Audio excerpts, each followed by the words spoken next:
It is fortunate that I could find it, for it is a healing plant that the men of the West brought to Middle-earth. Athelas they named it, and it grows now sparsely, and only near places where they dwelt or camped of old, and it is not known in the north, except to some of those who wander in the wild.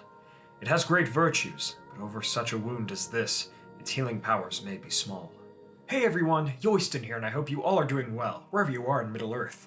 Happy Tolkien Reading Day for 2021, as we celebrate March 25th, the day during which the host of the West was victorious at the Black Gate, and the One Ring was destroyed, and Sauron was defeated forever.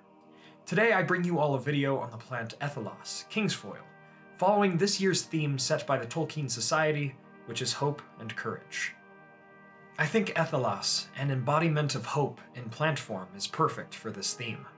This video is also made in collaboration with many Tolkien channels, my good friends, who are all producing content for our Tolkien Reading Day playlist.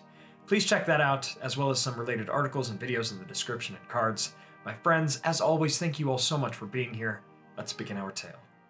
The origins of Athelas, Asea Aranion, as it was known in Quenya, or Kingsfoil in the common tongue, are mysterious, but I would not be surprised if Athelas had something to do with Yavanna, the Lady of the Valar, whose cares were of all growing and natural things on earth.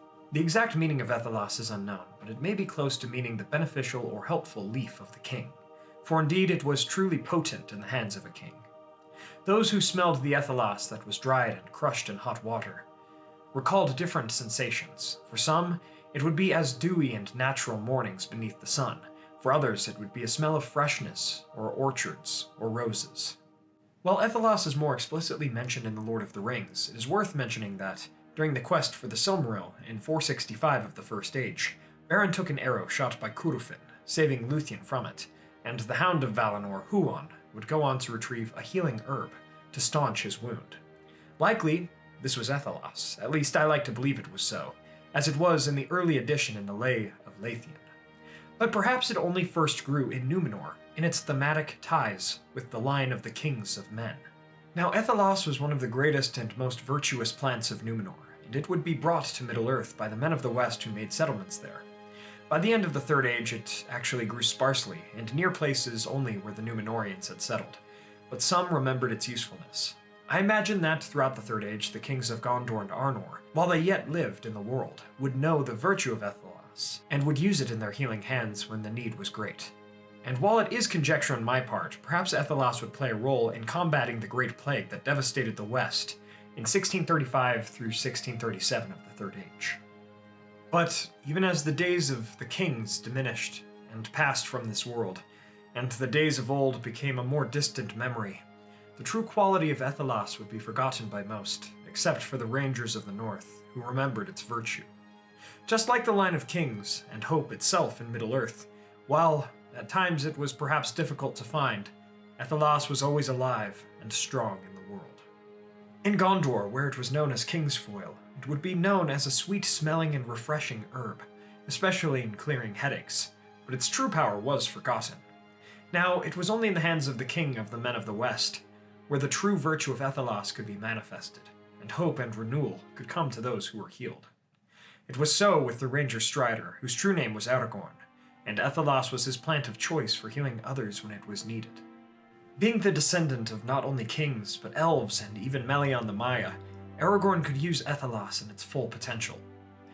In the events of The Lord of the Rings in 3018 of the Third Age, Aragorn first used Athelas on Frodo after the Hobbit was stabbed by the Witch King of Angmar on Weathertop. Aragorn would tell the hobbits a bit of the history of Athelas as he used it to heal Frodo. But though Athelas aided against the bite of the Morgul blade, it was not enough to save him, and Elrond's healing was needed to save the Hobbit. But Aragorn would go on to tend Frodo and Sam's wounds from the orcs of Moria, with the Athelas from near Weathertop as well, which gave them the strength to continue to Lothlorien. Most famously, Aragorn would use Athelas in the Houses of Healing in Minas Tirith to heal a great many people, when he snuck into the city after the Battle of the Pelennor Fields on the night of March 15th of 3019 of the Third Age. Though the healer Ioreth and Herb Master delayed Aragorn some, they would find him Athelas, or Kingsfoil as they named it, with the help of Burgil, son of Beregond, though there was little to be found in the Houses of Healing, for its virtue had been mostly forgotten, but others perhaps of less lore but more wisdom kept some. The returning king, Aragorn breathed on the plants. He then crushed them and cast the leaves into bowls of steaming water. Then he proceeded to recall Faramir, who suffered from the Black Breath, a poisonous weapon of the Nazgul, Éowyn, whose sword arm that slew the Witch King was nearly lifeless, and Merry, who also stabbed the Witch King, back to life, just as it was in the rhyme of old days.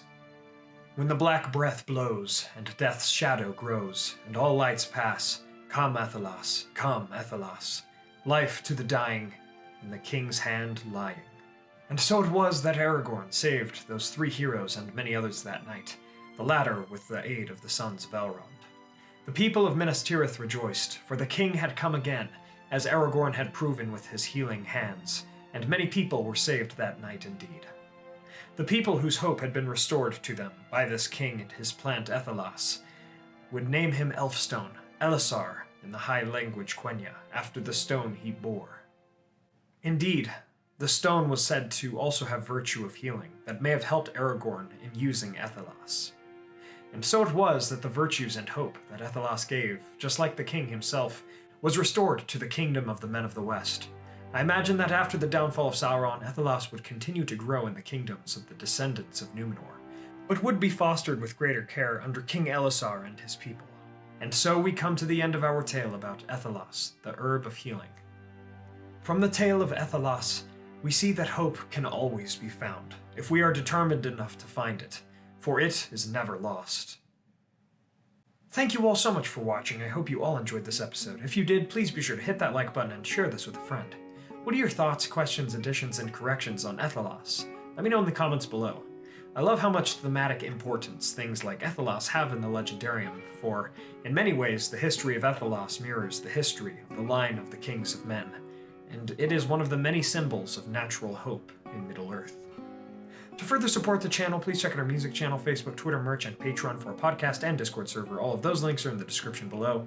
I want to shout out our Valar tier patrons: Adrian De la Torre, Chris Ortner, Peter Shepard, Jonathan Putnam, Mark Kralik, Blair Scouten, Tobias Goldner, Ryan Ramsey, Adam Rank, Merton, John Hume, Tom Bombadil, Ridgy93, Chip Slade, Jennifer Wood, and Sam McBee. Thank you to all of my patrons. It means a lot. Finally, don't forget to subscribe and hit that bell button to join the Men of the West and all of the Free Peoples today. And I'll see you all again on Sunday with a fun video related to an upcoming holiday that I like to celebrate every year. Please don't forget to check out our Tolkien Reading Day playlist, collaboration, and to give all of our friends a friendly Men of the West greeting. Everyone, thank you all so much for joining me on this adventure. Until the next one, my great friends.